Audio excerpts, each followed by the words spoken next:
இயேசு கிறிஸ்துவில் அன்புக்குரிய சகோதரர்களே, தவக்காலத்தின் தனித்தன்மை. ஆண்டவரை பார்த்து பார்த்து அகமகிழ்ந்திருந்தார். தவக்காலம் என்பது ஏதோ முகத்தை வாட்டமாக வைத்துக் கொண்டு சோகமாக அழுது கொண்டே இருக்கும் காலம் அல்ல.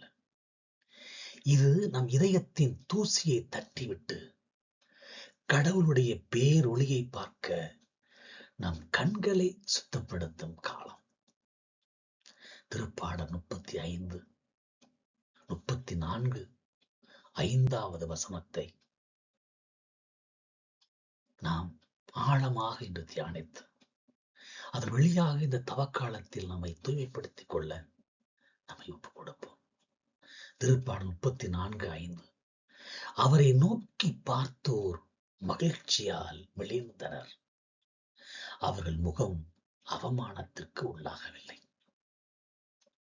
இந்த வசனம் தவக்காலத்தின் ஆணி வேராக நமக்கு கொடுக்கப்படுகிறது. நம்முடைய பாவங்களை பார்க்கும்போது நாம் அழுகிறோம். ஆனால் அந்த பாவங்களை மன்னிக்கும் இறைவனின் முகத்தை பார்க்கும்போது நாம் மிளர்கிறோம். இந்த தவக்காலம் நம்முடைய பாவங்களை பார்த்து கொண்டு இருப்பதல்ல, அந்த பாவங்களை ஆண்டவரை பார்த்து சமர்ப்பிக்க அர்ப்பணிக்கின்ற உண்மையான காலம். நீதியின் நிலைத்திருப்பவர்களுக்கு கிடைக்கும் நலன்களாக இது கருதப்படுகிறது. உண்மை மற்றும் நீதியின் பாதை நடப்பவருக்கு கடவுள் தரும் மிகப்பெரிய பரிசு என தெரியுமா? அதுதான் அமைதி மற்றும் தெளிவு. இந்த பலர் அமைதி இல்லாமல் தெளிவு இல்லாமல் வாழ்ந்து கொண்டிருக்கிறார்கள். ஒருவன் உண்மையாக இருக்கும்போது அவன் யாருக்கும் அஞ்சி தன் முகத்தை மூடிக்கொள்ள தேவையில்லை. குற்றம் செய்வதும் தான், பாவம் செய்தவன் தான், திருடியவன் தான் தன்னை மறைத்துக் கொண்டிருப்பான். நீதி உள்ளங்களில் உள்ளவர்கள் இதயம் ஒரு தெளிந்த நீரோடை போன்றது. அதில் இறைவனின் முகம் அப்படியே பிரதிபலிக்கும். உலகம் நம்மை அவமானப்படுத்த நினைக்கலாம். ஆனால் இறைவனை நோக்குவர்களை பொறுத்தவரை உலகத்தின் கேலி பேச்சுகளை எல்லாம் தாங்கி, கேலி பேச்சுகள் சூரியனை கண்ட பனி போல மறைந்துவிடும்.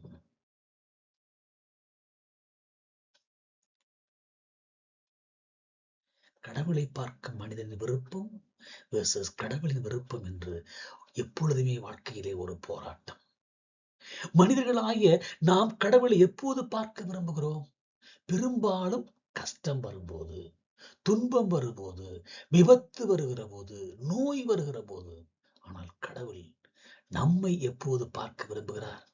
எப்போதுமே பார்க்க விரும்புகிறார். ஒரு பக்தர் கடவுளிடம் கேட்டாராம், சாமி சாமி, 1 கோடி ரூபாய் உங்களுக்கு எவ்வளவு? கடவுள் சொன்னார், எனக்கு 1 பைசா மாதிரி. பக்தர் மீண்டும் அவரை பார்த்து கேட்டார், 1 கோடி வருடம் உங்களுக்கு எவ்வளவு? கடவுள் சொன்னார், எனக்கு 1 நிமிடம் மாறி. உடனே பக்தர் மெதுவாக, அப்படியானால் எனக்கு 1 பைசா கொடுங்களேன் என்றாராம். அது கடவுள் சிரித்துக் கொண்டே சொன்னாராம், நிச்சயமாக 1 நிமிடம் பொறுத்துக்கொள் மகனே என்று. நம்முடைய விருப்பம் பெரும்பாலும் பொருட்கள் மீது இருக்கிறது. ஆனால் கடவுளின் விருப்பம் நம் மீது இருக்கிறது. இதுதான் வித்தியாசம். அவரிடம் கையேந்தும் போது அவர் நம் கரங்களை பார்ப்பதில்லை, நம் கண்களை பார்க்கிறார். அவர் நம் கரங்களை பார்ப்பதில்லை, நம் கண்களை பார்க்கிறார். கத்தோலிக்க வழிபாட்டிலே இன்று கடவுளை தேடக்கூடிய முறைகள், கடவுளை பார்க்கக்கூடிய முறைகள், எப்படி தேட வேண்டும் என்று கத்தோலிக்க திருவை அருமையாய் நமக்கு கூறுகிறது. ஒன்று, முதன்மையானதாக நற்கருணையில் தேட வேண்டும். நற்கருணையில் விட்டிருக்கும் ஆண்டவரை நோக்கி பார்க்க வேண்டும். இது வெறும் பார்வை அல்ல, அது ஒரு உரையாடல். நம்பிக்கை என்கிற வாழ்வை தொடங்கி அதை வழிநடத்தக்கூடிய ஆண்டவர் இயேசு கிறிஸ்துவின் மீது கண்களை பதிய வைப்போம் என்று எபிரேயருக்கு எழுதப்பட்ட திருமுகம் 12:2 படிப்பது போல அவரை பார்க்க வேண்டும். அவரை பார்ப்பவர்கள் மகிழ்ச்சியால் மிளறலாம் என்பதற்கு நற்கருணை ஆராதனை தான் முதன்மையான ஒரு இடம், அடிப்படை. இரண்டாவதாக இறைவார்த்தை. இறைவார்த்தை வாசிக்கும் போது கடவுள் நம்மோடு பேசுகிறார். வார்த்தையின் வழியாக அவர் முகம் நமக்கு தெளிவாக விளங்குகிறது. மூன்றாவது, பிறருடைய முகம், குறிப்பாக ஏழைகள், கைவிடப்பட்டவர்களின் முகங்கள் இறைவனை காண்பதே உண்மையான கத்தோலிக்க ஆன்மீகம். அடுத்து, புனிதர்களுடைய வாழ்க்கையிலே இறைமுகம் நோக்கிய மாற்றத்தை நாம் பார்க்கிறோம். புனிதர்கள் என்பவர்கள் நம்மை போன்ற சாதாரண மனிதர்களாக, ஆனால் திருப்பாடல் 34:5 படி தங்கள் பார்வையை உலகத்திலிருந்து இறைவன் பக்கம் திருப்பியதால் மெலிந்தவர்கள். எனவே அவர்களை பார்ப்பதன் வழியாகவும் நாம் இறை மகிமையை பெற முடியும். குறிப்பாக புனித அகஸ்தினாருடைய வாழ்க்கை. அவர் இளமையில் சிற்றின்பங்களிலும் தவறான கொள்கைகளும் மூழ்கியிருந்தார் என்பது நமக்கு தெரியும். வாழ்க்கை குறிப்பு கூறுகிறது. உலகம் அவரை ஒரு அறிவாளி என்று போற்றினாலும் அவர் உள்ளம் அவமானத்தாலும் அமைதியின்மையாலும் நிறைந்திருந்தது. ஆனால் வாழ்விலே மாற்றம். ஆண்டவரே, நம்மை தேடி அலைந்தேன், ஆனால் எனக்குள்ளே இருந்தீர் என்று அவர் உணர்ந்த தருணம் அவர் முகம் மிளிரத் தொடங்கியது. தான் கடந்த கால அவமானங்களை இறைவனின் மன்னிப்பால் கழுவி இன்று திரு அவையில் மிகப்பெரிய மறை வல்லுநராக இருக்கின்றார் அல்லவா. இரண்டாவதாக மரியன் மகதலா, செயின்ட் மேரி மேக்தலின் சமூகத்தால் பாவி என்று முத்திரை குத்தப்பட்டு கல்லறியப்பட வேண்டிய நிலையில் அவமானத்தோடு தலை குனிந்து நின்றவர் இயேசு முகத்தை பார்த்தார். அந்த பார்வையில் கண்டனம் இல்லை, மாறாக கருணை இருந்தது. அந்த பார்வை அவர் முகத்திலிருந்த அவமானத்தை துடைத்தது. உயிர்த்த ஆண்டவரை முதலில் பார்க்கும் பாக்கியம் பெற்ற மிளிரும் சீடராக மாறுகிறார். இதுதான் தவக்காலத்தின் தன்மை. தவக்காலத்தினுடைய தனித்தன்மை என்ன? இதயத்தினுடைய அறுவை சிகிச்சையாக இருக்க வேண்டும். தவக்காலம் என்பது ஏதோ உணவை குறைப்பது மட்டுமல்ல, நம் பார்வையை பெர்ஸ்பெக்டிவ் என்று சொல்கிறோம் இல்லையா, அதை மாற்றுவது. நகைச்சுவையாக சொல்லுவது உண்டு. ஒரு ஓவியர் ஒரு அழகான சிறுவனின் முகத்தை அமைதி, பீஸ் என்ற தலைப்பில் ஓவியமாக வரைகிறார். பல ஆண்டுகள் கழித்து குரோதம், த ஹேட்ரட் என்கிற தலைப்பில் ஒரு ஓவியம் வரைய விரும்பினார். சிறையில் இருந்த ஒரு கொடூரமான குற்றவாளியை பார்த்து வரைந்தார். வரைந்து முடித்தவன் பார்த்தால் அந்த பழைய சிறுவனும் இந்த முதிர்ந்த குற்றவாளியும் ஒருவரே. அமைதியாக இருந்தவர் கொடூரமாக மாறுவது என்ன? இந்த உலகத்தை பார்ப்பதனாலே. நம் முகம் யாரை பார்க்கிறோம், இதை சிந்திக்கிறோம் என்பதை பொறுத்து அமையும். உலக பாவங்களை பார்த்தால் முகம் வாடும், இறைவனை பார்த்தால் உலகம் விளிரும். உலக பாவங்களை பார்த்தால் முகம் வாடும், இறைவன் முகத்தை பார்த்தால் முகம் மிளிரும். நாம் யாரை பார்க்கிறோம், எதை நினைக்கிறாயோ அதுவாக மாறுவாய் என்பது தத்துவம். அடுத்தபடியாக கத்தோலிக்க வழிபாட்டிலே இன்னும் மிளிர நமக்கு கொடுக்கப்பட்டிருக்கிற அற்புதமான ஒரு அருட்சாதனம் தான் அந்த ஒப்புரவு அருட்சாதனம், சுத்திகரிப்பு. பாவம் என்பது முகத்தில் படிந்த கரை அழுக்கு கண்ணாடி வழியாக சூரியனை பார்த்தால் ஒளி தெரியாது. பாவ சங்கீதனம் நம் இதய கண்ணாடியை துடைக்கிறது. துடைக்க வேண்டும். அப்போதுதான் இறைவனை நோக்கி பார்த்தல் சாத்தியமாகும். தியானத்தில் அமரும்போது, ஒப்புரவாகி நற்கருணையில் அமரும்போது, ஆண்டவரே என்னை உற்று பார்க்கிறேன், நான் உண்மை உற்று பார்க்கிறேன் என்ற அமைதியான உரையாடலில் ஈடுபட வேண்டும். இது வெறும் பக்தி முயற்சி அல்ல, இது ஒரு மின்சார தொடர்பு, தி டிவைன் கனெக்ஷன் என்று சொல்லலாம். அடுத்தபடியாக கடவுளை எப்படி பார்க்க முடியும்? நீதியின் வாழ்க்கை, நேர்மையான பார்வை. நீதி உள்ளவன் பிறருடைய குறைகளை தேடாமல் அவன் முகத்திற்கு இறைவனை காண்பான். அடுத்தபடியாக அஞ்சா நெஞ்சம். தவறு செய்யாதவன் எதற்கும் அஞ்ச தேவையில்லை என்று திருப்பாடல் 34:4 சொல்கிறது. ஆண்டவரிடம் நான் மன்றாடினேன், அவர் எனக்கு மறுமொழி பகிர்ந்தார், எல்லா அச்சத்திலிருந்தும் அவர் என்னை விடுவித்தார் என்கிறது கடவுளுடைய வார்த்தை. உண்மை பேசுவருடைய முகம் ஒருபோதும் இருளடைவதில்லை. முகம் பொய் சொல்வதில்லை. அவர்கள் பொய் சொல்லி தப்பிக்க வேண்டிய அவசியம் இல்லாதால் எப்போதும் தெளிவோடும் மிளிர்வோடும் இருப்பார்கள் என்பது கடவுள் தரக்கூடிய வார்த்தை. அடுத்தபடியாக இறைவனுடைய வார்த்தையின் வழியாக நாம் முறைமுகத்தினுடைய தன்மையை உணர்ந்து கொள்ள இறைவன் அழைக்கிறார். விவிலியத்தில் இறைவனை நோக்கி பார்த்தவர்கள் எத்தனையோ. அவர்கள் ஒரு சிலரை நாம் பார்க்கலாம். மோசேயின் முகம் விழுந்ததை விடுதலை பயன் நூலிலே 34 நாம் படிக்கிறோம். மோசே சீனா மலையில் கடவுளோடு உரையாடி விட்டு கீழே இறங்கி வந்தபோது அவர் முகம் சூரிய ஒளி போல விழுந்து ஒளி வீசியது. மோசே கடவுளை முகமுகமாய் பார்த்தார். கடவுளின் ஒளி நின்றதால் அந்த ஒளி அவர் முகத்தில் ஒட்டி கொண்டது என்றார்கள். நாம் எவ்வளவு நேரம் நற்கரணி முன்பாகவும் ஜெபத்திலும் செலவிடுகிறோமோ அந்த அளவுக்கு நம் முகத்தில் நம்ம ஒரு அமைதியும் பொலிவும், இந்த டிவைன் க்ளோ என்று சொல்லுகிறோமே, தானாகவே வரும். உலக கவலைகள் நம் முகத்தை வாட்ட முடியாது. ஆண்டவரை பாருங்கள், நற்கருணையில் பாருங்கள். அடுத்தபடியாக நாம் பார்க்கிறோம் புனித ஸ்தேவான்.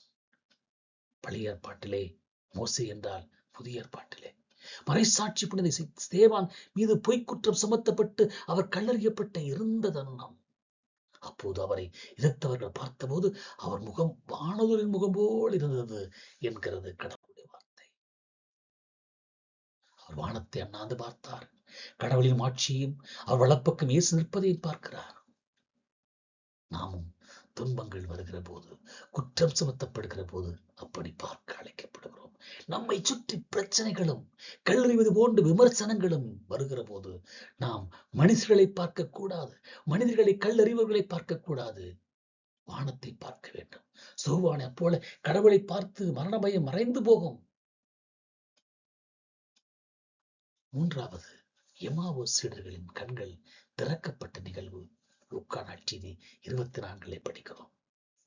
இயேசு இறந்த பிறகு சீடர்கள் விரக்தி, வேதனை, சோகத்தோடு, அவமானத்தோடு எம்மாவோஸ் நடந்து சென்றார்கள். அவர்கள் முகம் வாடி இருந்தது என்று இறைவார்த்தை கூறுகிறது. அங்கே அவர்களோடு இயேசு நடக்கிறார். இதயம் பற்றி எரியும்படி பேசுகிறார். அப்பத்தை பிட்டு கொடுத்த போது அவர்கள் கண்கள் திறக்கப்பட்டன. உயிர்த்த ஆண்டவரை பார்த்தார்கள். அடுத்த கணமே அவர்கள் சோர்வு நீங்கி இருட்டையும் பொருட்படுத்தாமல் எருசலேமுக்கு ஓடக்கூடிய அளவுக்கு அவர்கள் புது பொலிவும் மெளிவும் பெற்றார்கள். எனவே நற்கருணையில் இயேசுவை அடையாளம் காண்போர் முகத்தில் ஒருபோதும் சோர்வு இருப்பதில்லை. அவரை பார்த்தோர் மகிழ்ச்சியால் விழுந்தனர் என்பதற்கு முதன்மையான அடிப்படையான இடம் நற்கருணை ஆராதனை என்பதை நாம் உணர்ந்து கொள்ள வேண்டும். ஆனால் இன்றைய கத்தோலிக்க திருவையிலே அதை நிறைய பேர் செய்வதில்லை. அடுத்தபடியாக விபச்சாரத்திலே பிடிபட்ட பெண்ணை பார்க்கிறோம் யோவான் நற்செய்தி 8 அதிகாரத்திலே. இந்த நிகழ்வு அவமானம் நீங்குதல் என்ற கருப்பொருளுக்கு மிக நெருக்கமானதாக இருக்கிறது.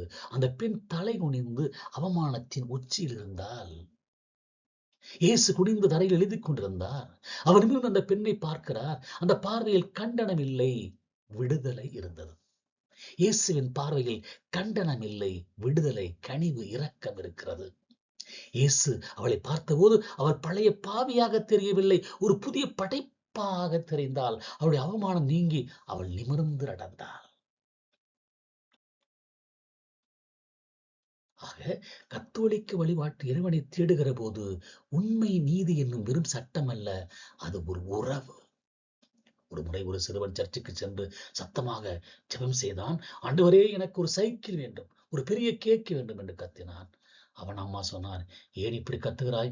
கடவுளுக்கு காது கேட்காதா? அதுக்கு அந்த சிறுவன் சொன்னான், கடவுளுக்கு கேட்கும் அம்மா, ஆனால் பக்கத்து வீட்டுக்காரருக்கு நான் சைக்கிள் கேட்பது தெரிய வேண்டாமா? இப்படித்தான் மற்றவர்கள் பார்க்க வேண்டும் என்று.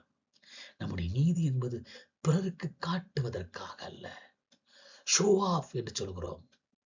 மறைவாய் இருப்பவரை மறைவாய் நோக்குவதே தவக்காலத்தினுடைய நோக்கம். உன் வலதுகை செய்வது இடதை தெரியாதிருக்கட்டும் என்று மத்திய நற்செய்தியிலே கூறக்கூடிய வார்த்தைகளை கடவுளை பார்த்து வழிபடக்கூடிய செயல்களும் அப்படித்தான். எனவே தவக்காலத்தில் நாம் ஒரு செயல் திட்டத்தை தீட்டுவோம், பார்வையை மாற்றுவோம். ஒரு நாளைக்கு 10 நிமிடம் மொபைல் போன் பார்க்காமல் சிலுவையோ அல்லது நற்கருணையை மட்டும் உற்று பாருங்கள். அந்த பார்வை உங்கள் ஆன்மாவை சுத்தப்படுத்தும். கோபத்திலோ கவலையிலோ இருக்கிற போது, உங்களோட கோபம் கவலையும் உச்சக்கட்டத்தில் இருக்கிற போது திருப்பாடல் 34:5 3 முறை நீங்கள் ஆண்டவரோடு பேசுவதாக உணர்ந்து சொல்லுங்கள். அது உங்கள் முகத்தில் ஒரு மாபெரும் புன்னகையை கொண்டு வரும். பொய் சொல்லாமல் நேர்மையாக வாழ முயற்சி செய்யுங்கள். அப்போது உங்கள் இதயம் லேசாகும். முகம் அவமானத்திற்கு ஒருபோதும் உள்ளாகாது. புனித தோமா அக்யூனஸுடைய பேரின்ப காட்சியை நினைத்துக் கொள்ளுங்கள். புனித தோமா அக்யூனஸ் மனித வாழ்வின் இறுதி லட்சியத்தை பற்றி பேசும்போது இறைவனை காண்பதே முழுமையான மகிழ்ச்சி இருக்கிறார். அக்யூனஸின் கூற்றுப்படி நம் கண்கள் ஒரு பொருளை பார்ப்பது போலல்லாமல் நம் ஆன்மாவின் அறிவு கடவுளை காண்பதே உண்மையான மகிழ்ச்சி. நம்முடைய ஆன்மாவின் அறிவு கடவுளை காண்பதே உண்மையான மகிழ்ச்சி என்று அவர் கூறுகிறார். திருப்பாடல் 34:5 சொல்லப்படும் மெழுதல் என்ற வார்த்தை தற்காலிகமானது அல்ல. நாம் கடவுளை நேருக்கு நேராக காணும் போது, அதாவது தி பியூட்டிஃபிக் விஷன் என்று சொல்லுகிறோமே, அது காணுகிற போது நம்முடைய எல்லா இயக்கங்களும் முடிவுக்கு வரும். மகிழ்ச்சி மகிழ்ச்சி. அக்னாஸ் கூறுகிற போது கடவுள் ஒளியாக இருக்கிறார். ஒளியில் நிழலுக்கு இடமில்லை. ஒளியில் நிழலுக்கு இடமில்லை. அதுபோல கடவுளை முன்னே நிற்கும் ஒரு ஆன்மாவிற்கும் பாவத்தின் நிழலோ அவமானத்தின் இருளோ இருக்க முடியாது என்பது அக்யூனஸுடைய கூற்று.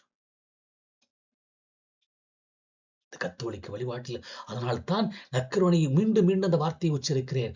நற்கருணையை உற்று பார்க்க வேண்டும். என்று கொடுக்கிறது. கண்களை பதிய வைப்போம் என்கிறது கடவுளுடைய வார்த்தை. நற்கருணை ஆராதனை போது பாடப்படும் தாத்தும் மோர்க்கும் பாடலில் பழைய சட்டம் மறைந்து போக புதிய சட்டம் வருகவே என்று பாடுகிறோம். தாந்தும் ஏர்கோ என்ற பாடும். பழைய சட்டத்தின்படி நாம் பாவம் செய்த போது அவமானத்தால் தனி குலைந்தோம். ஆனால் புதிய சட்டமான நற்கருணை அன்பில் தலை நிமிர்ந்து அவரை பார்க்க அழைக்கப்படுகிறோம். அதனால்தான் பல வேளைகளை ஆராதிக்கிற போது நான் எழுந்து நின்று முகமுகமாய் மக்களை ஆராதிக்க அழைப்பேன். ஆராதனையில் அமரும்போது ஆண்டவரை உம்மை பார்க்கிறேன், என்னை மாற்றும் என்று மட்டும் சொல்லுங்கள். இது ஒரு ஆன்மீக சூரிய குளியல் என்று சொல்லலாம். ஸ்பிரிச்சுவல் சன் பேத்திங் என்று சொல்லலாம். சூரிய ஒளியில் என்றால் உடல் சூடாவது போல நற்கருணை ஒளியில் என்றால் ஆன்மா மிளிரும். சூரிய ஒளியில் இருக்கிற போது எப்படி உடம்புக்கு வைட்டமின் டி கிடைக்கிறது என்று அறிவியல் கூறுகிறதோ, அதுபோல நற்கருணை இருக்கிற போது இதயத்திற்கு விட்டமின், எல்லா விதமான விட்டமினும் கிடைக்கிறது. திருப்பலியில் குருவானவள் உங்கள் இதயங்களை உயர்த்துங்கள், லிஃப்ட் அப் யுவர் ஹார்ட்ஸ் என்பார். நாம் ஆண்டவிடம் உயர்த்தியுள்ளோம் என்று கூறுகிறோம். இது ஒரு உடல் சார்ந்த இயக்கம் அல்ல. நம்முடைய பார்வையை இந்த பூமியின்குரிய கவலிலிருந்து மேலேயுள்ள இறைவனின் ஆட்சிக்கு திரும்புவது. அப்படி திரும்பும் போது நம் முகம் தானாகவே ஒரு பரவச நிலையை அடையும். பரவச நிலை ஜெபத்தில் நாம் காண வேண்டும். அதற்கு ஈடு இணையாக தவக்காலத்தில் செய்வதுதான் சிலுவை பாதை. தவக்காலத்திலும் சிலுவை பாதையில் 6ஆம் நிலையை நினைத்து பாருங்களேன். 6ஆம் நிலைகளை விரோதிக்க இயேசுவின் திருமுகத்தை துடைக்கிறார். அங்கே அதிசயம் நடக்கிறது. ரத்தமும் வேர்வையும் படைந்து அந்த முகத்தை துடைத்த போது அந்த துணியில் இயேசுவின் முகம் பதிந்தது. நாம் பிறருடைய துன்பங்களை துடைக்கிற போது நம் இதயத்தில் இறைவனின் முகம் பதிகிறது. அந்த முகமே நம்மை மிளறச் செய்கிறது. எனவே தவக்காலத்தில் ஏதோ கடமைக்கு சிலுவை பாதை ஜெபிக்காதீர்கள், செய்யாதீர்கள். உணர்வோடு அவர் முகத்தை பார்த்து அவரோடு ஜெபியுங்கள். ஒரு குருவானவர் மறைக்கல்வி வகுப்பு கேட்டார், கடவுள் எங்கே இருக்கிறார்?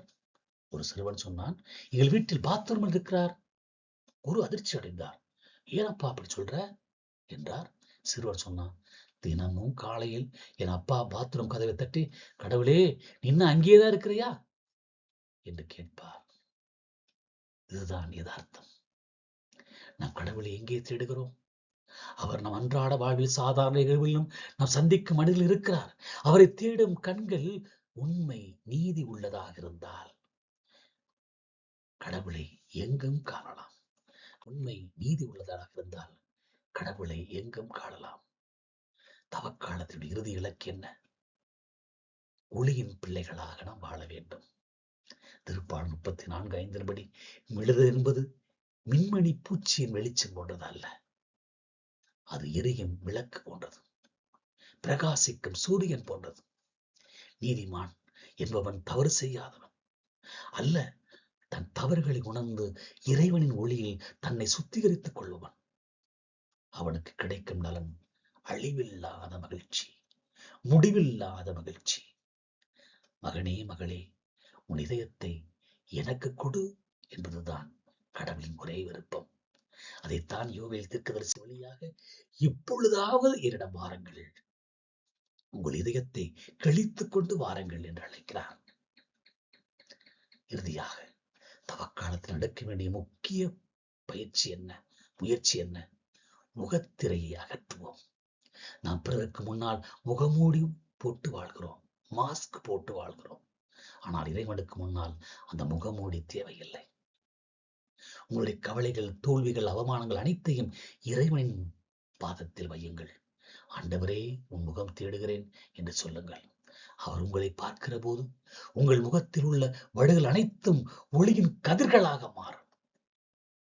தவக்காலத்தில் சாராம்சமே இதுதான். என்ன? கடவுளை நோக்குதல், பாவங்களை கழுவுதல், மிளறுதல். எனவே இறைவனை நோக்குங்கள். உம் கண்ணீரில் ஒவ்வொரு வருட்சாதனத்தால் இதயத்தை கழுவுங்கள். அதன் விளைவாக வாழ்நாள் முழுவதும் மகிழ்ச்சியால் மிளறுங்கள். இனி உங்கள் முகம் அவமானத்தால் குனிய தேவையில்லை. ஏனென்றால் இந்த உலகத்தை படைத்த ஆண்டவர் உங்களை உற்று பார்க்கிறார், உங்களை நேசிக்கிறார். கடவுளின் விருப்பம் நாம் மகிழ்ச்சியாக இருக்க வேண்டும் என்பதே. நாம் அவரை பார்க்கிற போது அவர் நம்மை பார்க்கிறார். அந்த இரு பார்வைகளுக்கும் சந்திக்கும் இடமே மிளறுதல். இந்த தவக்காலத்தில் நாம் பாவ முகமூடிகளை களைந்து இறைவனின் அன்பில் மிளற துணிவோமா? அன்பு இறைவா, உம்மை நோக்கி பார்த்தவர்கள் ஒருபோதும் கைவிடப்பட்டதில்லை. இந்த தவக்காலத்தில் என் பார்வையை உலக மாயிலிருந்து திருப்பி உம் சிலுவை சாவிலும் உயிர்ப்பிலும் நிலைத்திருக்க எனக்கு அருள்தாரும். என் முகம் அவமானத்திற்குள்ளாகாமல், துன்பத்திற்குள்ளாகாமல், கவலைகளுக்கு உள்ளாகாமல், கஷ்டங்களுக்கு உள்ளாகாமல் உன் பேரொளியால் மிளிரச் செய்திடணும். இந்த தியானத்திலே பங்கேற்கக்கூடிய, இந்த இறை வார்த்தையை கேட்கக்கூடிய ஒவ்வொருவருக்கும் முகமூடியை காட்டி அவர்களை ஆசீர்வதித்திரளும். ஆமேன்.